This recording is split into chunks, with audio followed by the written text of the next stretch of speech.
નર્મદા જિલ્લાના આદિવાસી વિસ્તારોમાં ઉનાળાની આકરા ગરમી વચ્ચે ઘણા ગરીબ પરિવારો એવા છે જેમને પગમાં પહેરવા ચપ્પલ પણ નથી। એવામાં નાંદોદ તાલુકાના માંગરોળ ગામમાં સેવાભાવી મહેન્દ્ર પ્રજાપતિ છેલ્લા 15 વર્ષથી પગરખાની પરબ ચલાવી રહ્યા છે। જ્યાં લોકો ગરમીમાં પાણીની પરબ રાખે ત્યાં મહેન્દ્ર કાકા ગરીબો માટે ચપ્પલની પરબ ચલાવી રહ્યા છે। તેઓ ગામે ગામ શાળાઓ, આશ્રમ શાળાઓ અને ગ્રામ્ય વિસ્તારમાં જઈ બાળકો તેમજ જરૂરિયાતમંદ લોકોને મફતમાં ચપ્પલોનું વિતરણ કરે છે। તાજેતરમાં જ ગરુડેશ્વર તાલુકાના મોટા પીપરિયા ગામે આવેલા વૃદ્ધાશ્રમ અને આશ્રમ શાળામાં વૃદ્ધો અને બાળકોને ચપ્પલો આપવામાં આવ્યા। આ સેવા કાર્યથી ઉનાળાની ગરમીમાં નિર્લજ પગે ફરતા બાળકો અને વડીલોની મોટી રાહત મળી છે।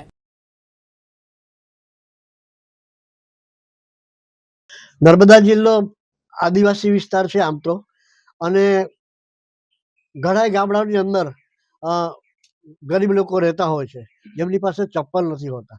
આવી આશ્રમ શાળાઓ પણ હોય છે જ્યાં બાળકો એમના વાલીઓ મજૂરી કામે જતા હોય ત્યાં એમના બાળકો ભણતા હોય છે।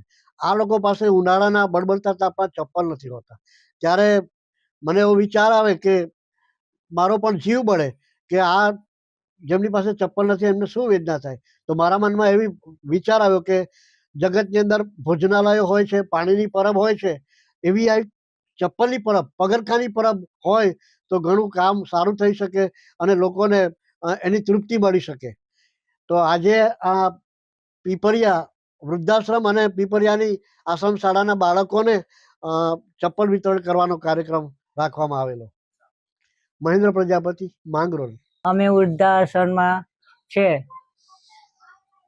આ મહેન્દ્ર દાદા અમને ચંપલ આપવા આવ્યા છે, ઉનાળામાં ચંપલ આપવા આવ્યા છે।